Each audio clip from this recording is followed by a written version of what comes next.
Let me set the stage. It's a chilly February afternoon in the Big Apple, just over 2 months after the U.S. was violently dragged into World War II with the destruction of the Pacific Fleet at Pearl Harbor. Still, while the West Coast is bracing for the Japanese invasion force that's coming any day now, it's business as usual here on the East Coast. Broadway's still running, the financial sector is still making mounds out of every molehill that comes across their trading desk, and the bright lights of Manhattan skyline are only rivaled by the burning oil tankers off the Long Island and New Jersey coasts. You don't think those two could be related, could they? Nah. You're a crew member on the Firefighter, FDNY's newest and largest fireboat. Patrolling New York Harbor for the last 3 years, there's rarely been a dull moment in the busiest port in the country, and it's only gotten worse as the war has progressed. Between the throngs of merchants waiting for convoys to England, and the twin naval yards of Brooklyn and Kearney pushing hulls into the water as fast as the rivets can cool, safety has taken a backseat to speed in everything from construction, to cargo handling, to navigating the harbor itself. You know, it's a matter of if, not when, someone makes a mistake big enough to blow one of those burrows into orbit.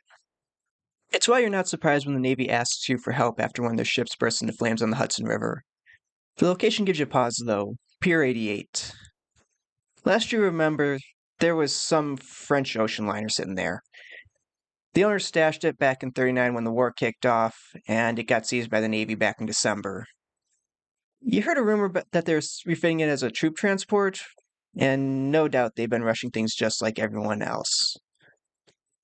While you're busy getting ready for action, though, little do you realize that you're about to begin a 12-hour ordeal that will nearly end with you becoming FDNY's first casualty of the Second World War.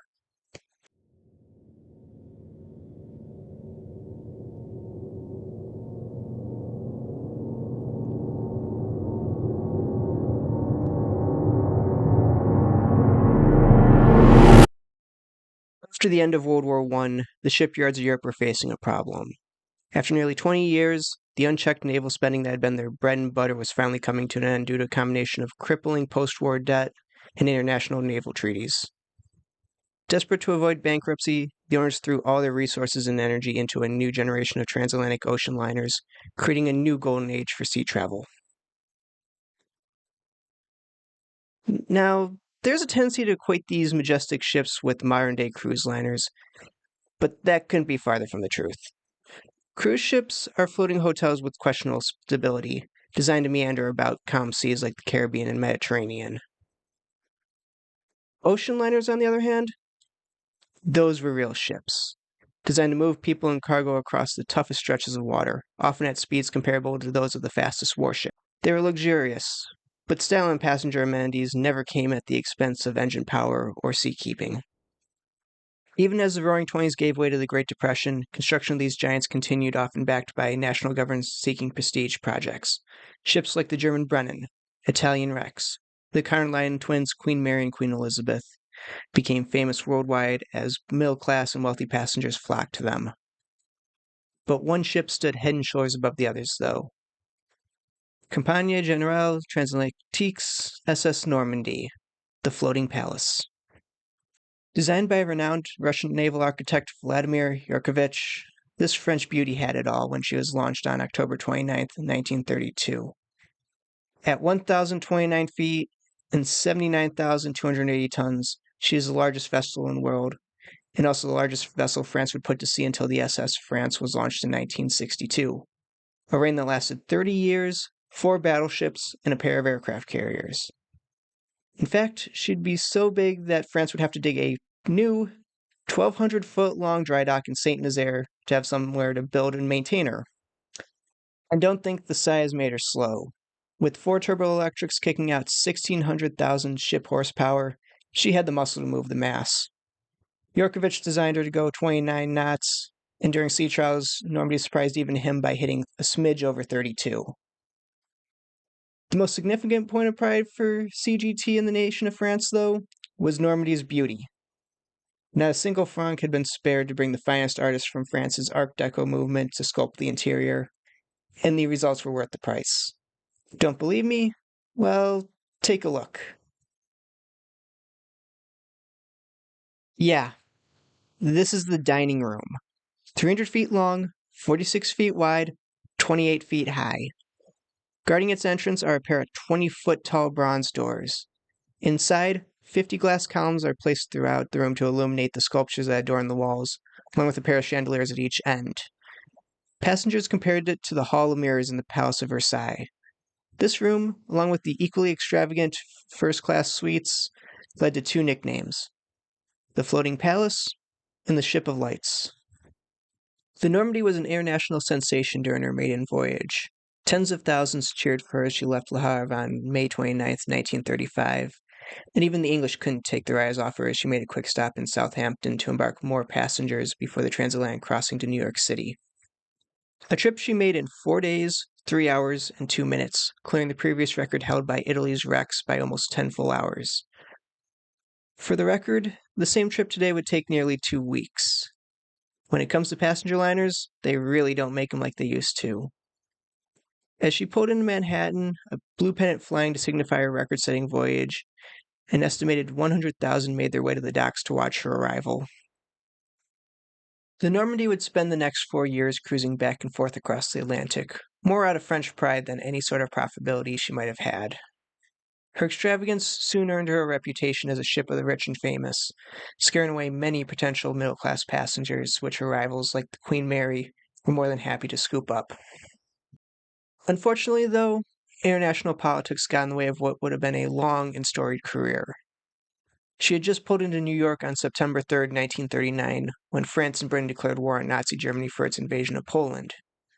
Within hours, British U-boats were swarming the sea lanes of Britain and France, and as the passengers and crew of SS Athenia found out that very day, passenger liners weren't going to be receiving any special treatment. The owners of CGT were under no illusions that, as a symbol of French pride, the Normandie was on the short list of ships to be sunk on sight.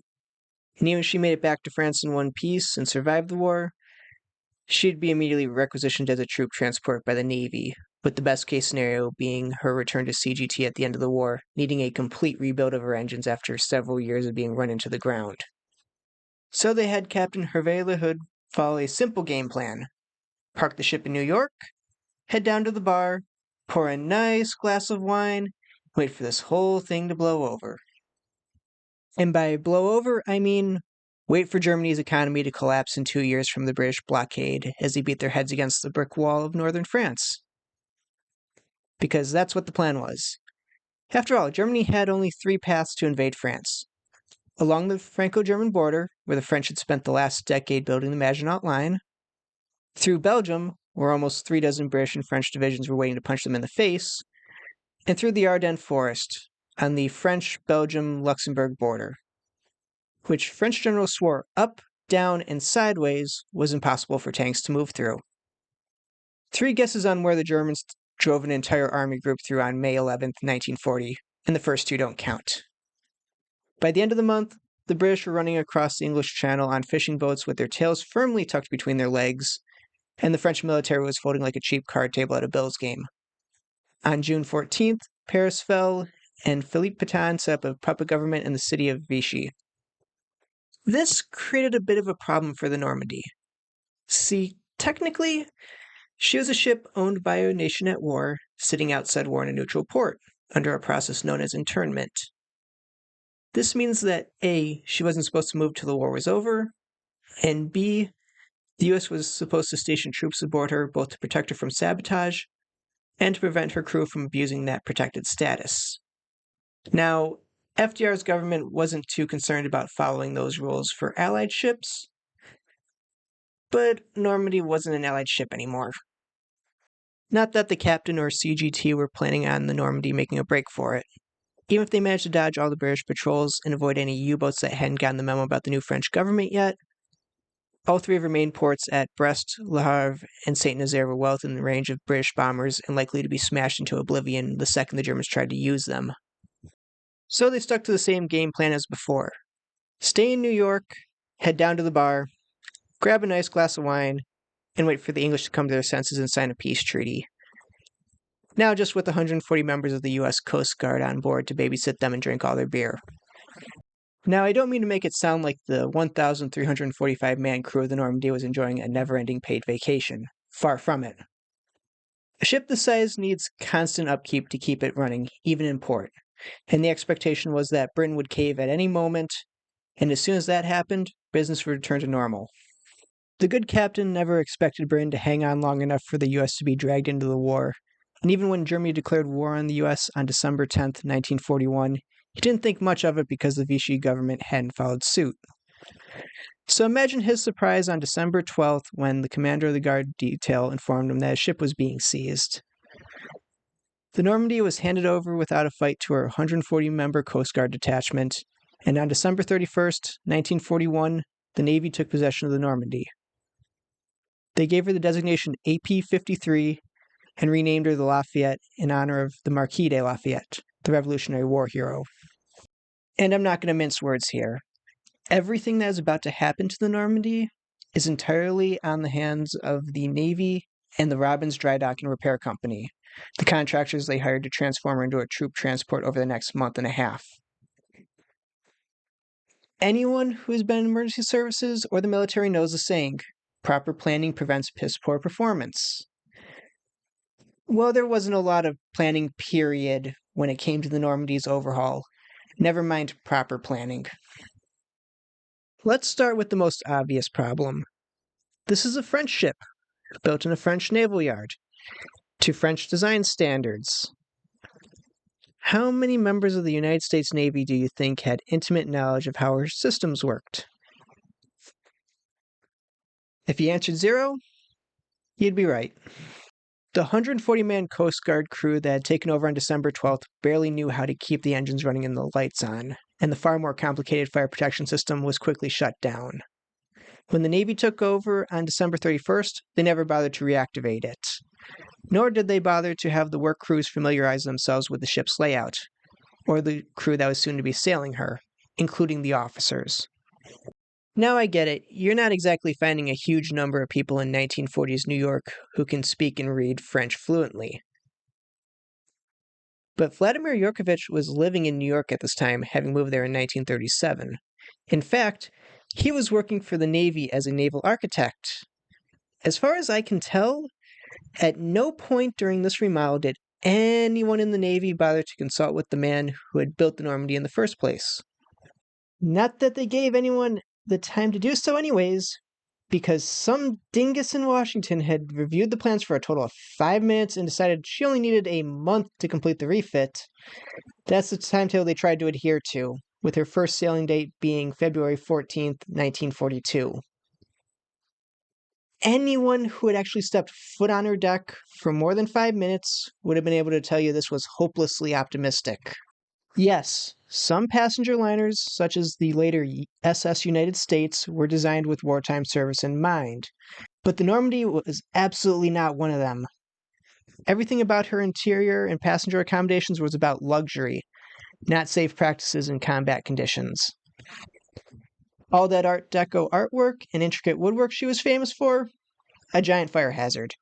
Yes, even the paint on the walls. The U.S. Navy had just learned a painful lesson about how well oil-based paints burned at Pearl Harbor, and they weren't about to repeat the lesson on a troop ship meant to carry tens of thousands of soldiers at a time.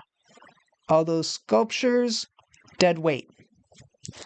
Her first-class suites, which were large even by the standards of her time, yeah, those are going to need an entire internal rework of their bulkheads so that they can properly accommodate U.S. soldiers. In short, the 1,000-foot-long Normandie needed to be stripped down to the bare bulkheads and a whole bunch of new structural elements added, all in the span of a month. Now, maybe, had you brought the entire several thousand-man workforce of the nearby Brooklyn Naval Yard to help you, you could have possibly gotten it done in that time frame. Captain Robert G. Coleman had 458 men. Remember, the Normandie's original crew was 1,345. And even if you cut that down to just the command and engineering staff, you're still looking at about 600 to 700 people. Coleman's crew not only had to do all the work they had been doing to keep the ship running with routine maintenance, but they also had to try and keep up with this ludicrous renovation schedule the Navy wanted. And it's not that Coleman didn't know that this was crazy. He requested a 90-day extension on the project, knowing it would take that long to fix everything that needed to be fixed. Washington turned him down. Needless to say, this led to a lot of corner cutting. Rather than clearing the ship of all flammable material prior to starting the structural work, both jobs were done concurrently. Workers regularly reported welders using their torches with piles of flammable material only feet away, while a couple sailors or dry dock workers held up a steel plate to prevent any stray sparks from causing a catastrophe. According to protocol, with the fire suppression system out, Coleman should have had a fire watch going. But with that manpower limitation, I'm sure you can guess what got cut first from the roster assignments. The ship was a tinderbox waiting to ignite, and it finally found a spark on February 9th, 1942. The work crews had moved into the ship's first-class lounge at the stern of the vessel, and like elsewhere, were simultaneously stripping it down to the bare metal while welding crews worked right next to them. Welder Clement Derrick was working in the room when a stray spark from his torch landed amongst a pile of life jackets and ignited them at 2:37 p.m. With the fire pumps offline, workers tried to fight the fire with hand pumps and bucket brigades, but there's just too much fuel in the room. Their efforts were further hampered by their poor familiarity with the vessel's interior, resulting in multiple firefighting crews getting lost on their way to the first-class lounge. With a strong wind coming out of the west blowing in through open windows and portholes, and almost all the interior hatches propped open, the fire began to rapidly spread towards the bow along the upper decks and superstructure. Because of a multitude of communication and command screw-ups, FDNY wasn't notified of the fire until it had been raging for about 10 minutes, and the first companies didn't get on board until the 15-minute mark. They tried to connect their fire pumps to the Normandie system, but much like the work crews, they found the interior an impenetrable maze. And even when they found a connection, well, it's a French ship. How many connections on it do you think are compatible with American National Standard thread 2.5-inch hose couplings? If you said 0, I commend you for catching on to the pattern for these rhetorical questions. FDNY quickly gave up any hope of stopping the fire with an interior attack, and a second alarm was called at 3:01 p.m. Among the units responding now were a multitude of fireboats, including the firefighter. By the time it arrived on scene from its berth on the other side of Manhattan, the fire had already been upgraded to a fourth alarm. FDNY Commissioner Patrick Walsh arrived on scene at 3:15 p.m., and after directing an aerial to rescue one last group of workers trapped on the bow of the ship, began directing apparatus and fireboats for the subsequent surround and drown operation. 5 fireboats and several civilian tugs pulled up to the port side of the ship, while Pier 88 on the starboard side soon grew crowded with fire trucks, all pouring tens of thousands of gallons per minute on the Normandie. This deluge of water brought the fire control by about 6 p.m., but created a new, far more deadly problem. See, water is heavy, 8 1/3 pounds per gallon to be exact, and FDNY was dumping somewhere between 60,000 and 80,000 gallons per minute on the Normandie. That translates out to roughly 250 tons, the equivalent of one of those fireboats, hitting the Normandie's deck every minute, where it was either freezing in the February air and turning into ice on her hull, or draining into her interior. Sure, compared to an 80,000-ton ship, that doesn't sound like much. But multiply that by 60, then multiply that number by 5, 6, 7 hours or more, and you can see where it becomes a problem. Adding to this, 2/3 of the GPM were coming from those fireboats, so the weight's building up even faster on the port side. By the time 6 p.m. hit, the Normandy already had a 5-degree list to port. Yorkovich arrived at the pier at about this point, and noticing the list, immediately offered his services to fix it. You have to understand, Yorkovich knew this ship inside and out, certainly better than anyone on the pier, regardless of the number of stars or bugles on their collar. He knew what her systems could handle, and he knew that as long as those fire hoses were on, any attempts to counter the list using counterflooding were going to fail. His suggestion was to open the seacocks.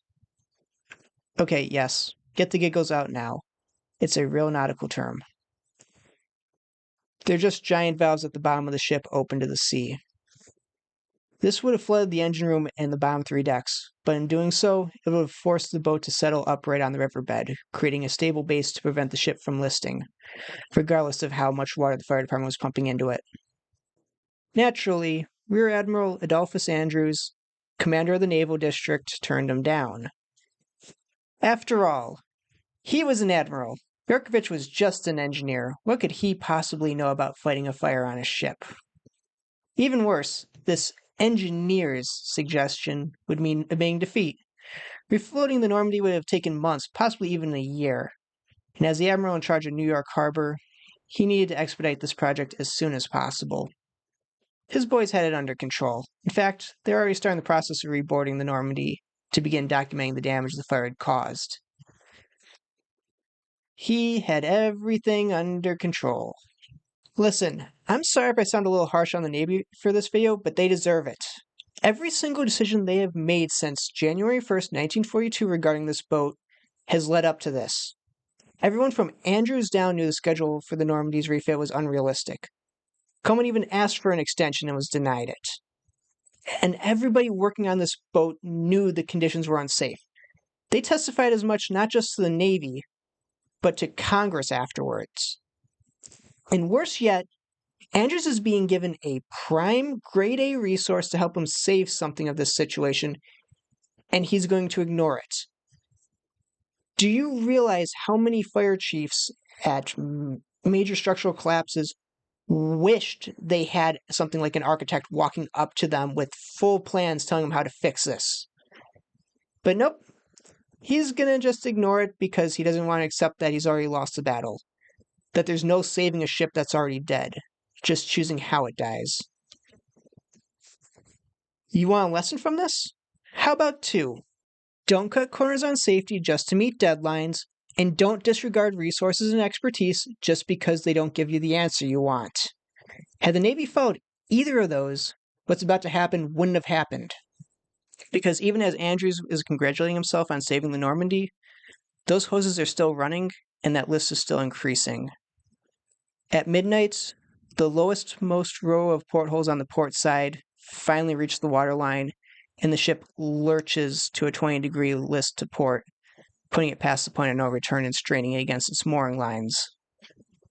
Andrews quickly gives the order to abandon ship and immediately follows it up with an order to enforce a full press blackout to prevent anyone from filming the imminent disaster. Throughout this entire time, the firefighters remained on station, nestled up against the Normandy's port side. She's been ordered there to keep hitting hot spots along the hull, and though her crew can see the list, they assume somebody in command is still keeping an eye on them. As 2 a.m. comes around, the crew settles in for the night after a hard day's work. They're woken up 40 minutes later to the sound of the Normandy's mooring line snapping like gunshots. And rushing back to the deck, they see her hull looming over them. The firefighter and a couple other fireboats barely manage to get out of the way before the 80,000-ton ocean liner squashes their 200-ton vessels like bugs as it settles in the Hudson on its port side. As dawn rose on February 10th, Manhattan residents were greeted to the sight of the once majestic Normandy, lying on her side on the ice-choked Hudson like a dying animal. One dock worker had been killed during the fire, and 94 sailors, 38 firefighters, and 153 civilians had been injured. The Normandy would be raised a year and a half later, but by that point, the fire and water damage had rendered her uneconomical to repair. The once proud queen of the ocean spent her last few days as a shambling corpse as she was led to the breakers. The Navy immediately set up an inquiry to investigate what had happened, going over every detail of the Normandy's refit with a fine-tooth comb, up to and including having Derek and the other contractors recreate the events of the afternoon in an abandoned warehouse to prove they were telling the truth. The inquiry ultimately attributed the fire to carelessness and lax procedures, as well as multiple command failures that attributed to the loss of the vessel. That didn't stop the rumors of sabotage from running rampant, though, especially after director Alfred Hitchcock used footage of the capsized wreck for his movie The Saboteur. The one with the most legs, though, wouldn't involve super spies from Nazi Germany, but men of honor from Sicily. The story goes is that even though the United States was at war, Herbert Hoover's FBI was still more preoccupied with domestic criminals than foreign agents. The Mafia was looking for a way to realign his priorities with the larger war effort, if you catch my drift. In steps Umberto Albert Anastasia, the underboss to the Gambino crime family. Albert's brother Anthony, on top of being a mobster, was also the head of the International Longshoremen's Association, which controlled the Brooklyn and Manhattan waterfronts. The two men knew the Navy was worried about the possibility of German and Italian agents performing sabotage, and that with a large enough accident, the government might be amicable to some of the five families' demands. Enter the Normandie. Well known enough to create a spectacle, but not so crucial to the war effort the Navy would consider responding with a company of Marines instead of dialogue. They knew the ship was a powder keg waiting to blow, and all it needed was a good spark. And thus, the largest hit, at least in terms of the size of the target, in the mob's history. What can I say? It's a good story, though unlikely. Even if the Anastasia brothers wanted to light the spark, I doubt they planned for the disaster class response that was the Navy's reaction. But even if what happened to the Normandy wasn't a sanctioned hit, the brothers wasted no time in starting rumors that it was. They also managed to leverage the aftermath of the tragedy to work a deal with the U.S. government that saw the boss of bosses, Charles Lucky Luciano, released from prison in exchange for the Mafia protecting New York's waterfront, as well as assisting the Allied invasions of Sicily and Italy the following year. Like I said, it's a good story, and make of it what you will. Oh, and remember, don't cut corners on safety, and don't let your ego do all the decision making, or you might end up sinking a priceless ocean liner and cleaning a lot of egg off your face. Until next time, stay safe out there.